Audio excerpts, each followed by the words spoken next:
Greece, an Economic Odyssey, proudly brought to you by Investment Solutions with confidence.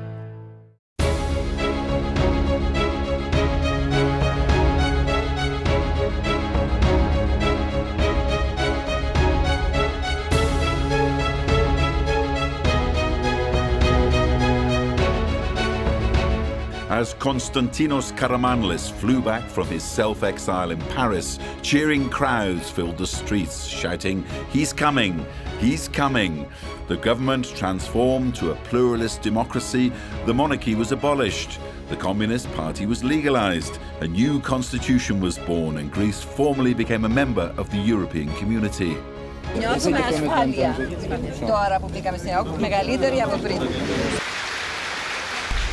Et quand je suis venu en 1975, donc à Athènes, il m'a demandé d'aider la candidature de la Grèce à la communauté européenne. J'ai fait une déclaration en disant la France parrainera la candidature de la Grèce à l'Union européenne. So the Karamanlis government had to lift it out of a kind of economic impasse that had happened during the years of the dictatorship. And at the same time it had to contain the reasonable social unrest which was simmering under the surface. Ο Καραμανλής καταρχήν θεωρούσε την ένταξη της Ελλάδας αναγκαία στην Ευρωπαϊκή Ένωση, κυρίως για το θέμα της ασφάλειας της χώρας και δευτερευόντως το θέμα της ανάπτυξης. After the landslide victory of the Socialist Party in 1981, the Harvard-trained economist Andreas Papandreou ran the country for 2 terms until 1989. It was the end of post-war conservative rule and with it, perhaps the start of ill-thought-out policies.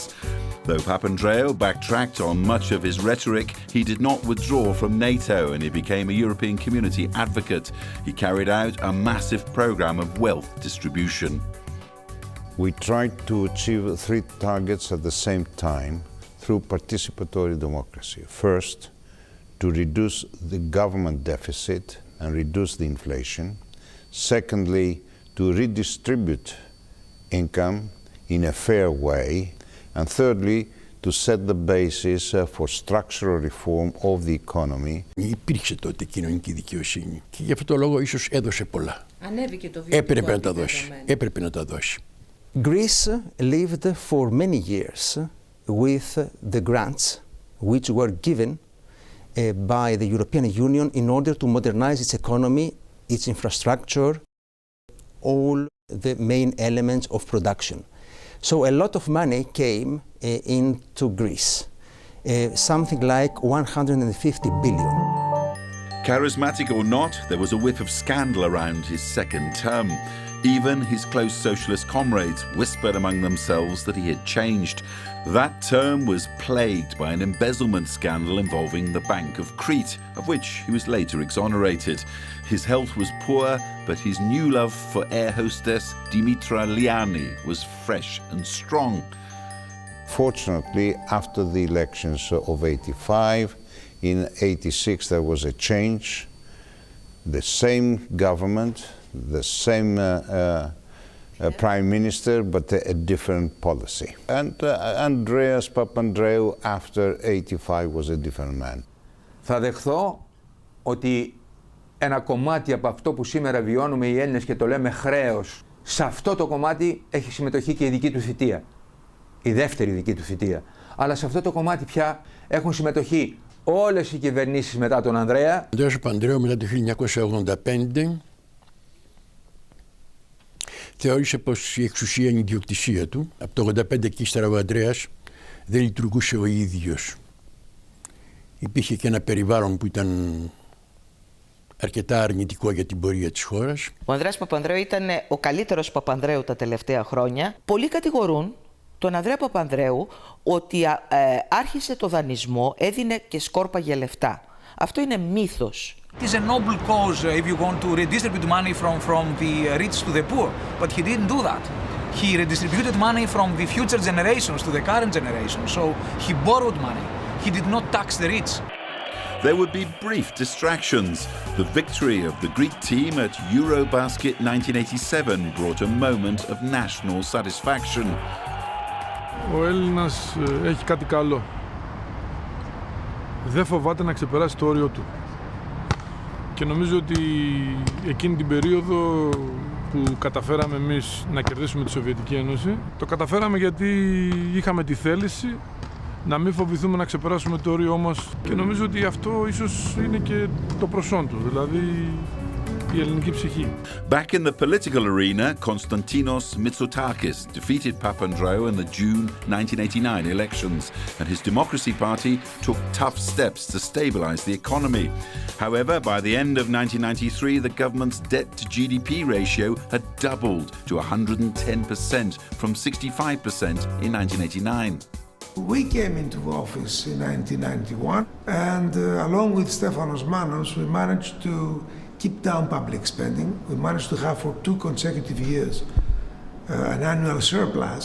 But why? Because we discovered undisclosed debts that the various public corporations had to foreign lenders, which were not written down in the budget. We're being labeled as the worst government ever in Greece. Why is Greece in this situation? Very simple reason. Because for several years we've been spending much more than we're earning. That's what we've been doing. And how did we manage that? By borrowing money. Mitsotakis started rather well. He cut down the deficit that he inherited from a coalition government between the left and the right. But the budget was derailed in his last year of government. He had planned for a budget deficit of 7% of GDP, and it ended at 14% of GDP. Andreas Papandreou, cleared of all accusations in the Bank of Crete scandal, had returned, winning the elections of 1993.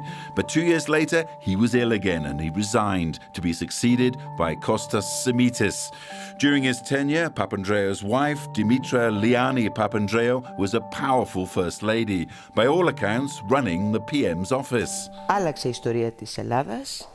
Το κυριότερο, είχε έναν ηγέτη με τον οποίο αισθανόταν ασφαλής και κυρίως στα εθνικά και εξωτερικά θέματα. Εγώ που ήμουν παλιός αριστερός και θεωρούσα τον Ανδρέα ολετήρα της αριστεράς, όταν τον γνώρισα από κοντά, αισθάνθηκα ότι γνώρισα τον πιο ευγενικό άνθρωπο που έχω γνωρίσει. When Simitis took over, there was significant growth. Greece fulfilled the convergence criteria and entered the Eurozone. According to a Bank of Greece report, together with the Brookings Institute, this was an achievement, the beginning of a new era of opportunities and challenges. Το ευρώ σημαίνει για τη χώρα μας μια βαθιά τομή. The end of a long stabilization effort fostered an environment of investment and growth.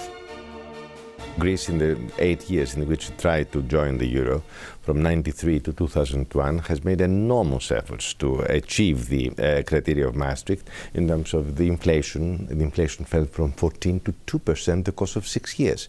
In terms of the fiscal deficit, which also fell very dramatically. I can describe it as a golden age for the Greek economy, where a lot of privatizations occurred, the reduction of the deficit, the tackling of tax evasion. In 1999, every Greek family thought they could become Wall Street executives. Many sold their homes and their land and ploughed their money into equities, believing the stock market will get them rich. What we did and what I did was, when the stock market's prices were rising, to warn the people to avoid investing in bubbles. But when the stock market prices started to fall, I said that the people should be wary and not drop their assets, their stocks immediately, because there will be a collapse. It was not possible to stop people rushing. I mean, every Greek rushed to the stock market because he wanted to become rich. The Greek population did not have any knowledge or any know-how about how capital markets operate, and they thought that it was a way of making easy money. And of course that ended up being a disaster. Δυστυχώς, μια μεγάλη μερίδα αυτών των κεφαλαίων, αντί να κινηθεί σε παραγωγικές επενδύσεις, δαπανήθηκε στην ιδιωτική κατανάλωση, αυτοκίνητα, σε ακριβά σπίτια, σε ένα υψηλού επίπεδου lifestyle. Before his second term came to an end, Kostas Simitis had launched a number of public projects, such as the new airport, the bridge of Rio-Nanterion and the Attiki-Odos motorway. The Olympic Games returned to their birthplace. The positive tone was reinforced when the Greek national football team won the European Championship. Οι Έλληνες είτε έμεναν στην Ελλάδα είτε έμεναν στο εξωτερικό, στην άλλη άκρη της γης, ήταν το καλοκαίρι το οποίο μας ανέβασε στον Όλυμπο, θα έλεγα. Όταν μπήκα στο στάδιο με τη σημαία, ένιωσα πολύ υπερήφανος και εκεί που πιστεύω ότι είναι και η ωραιότερη στιγμή και θα ήθελα να τη ζήσουν όλοι οι αθλητές, είναι όταν ανέβηκα στο βάθρο και χειροκροτήθηκα από τον κόσμο όσο κανείς άλλος. Δεν πιστεύανε σε εμάς ότι θα καταφέρουμε αυτήν την Ολυμπιάδα και όμως πήγαν όλα μια χαρά. People couldn't be more enthusiastic and more proud of being Greeks.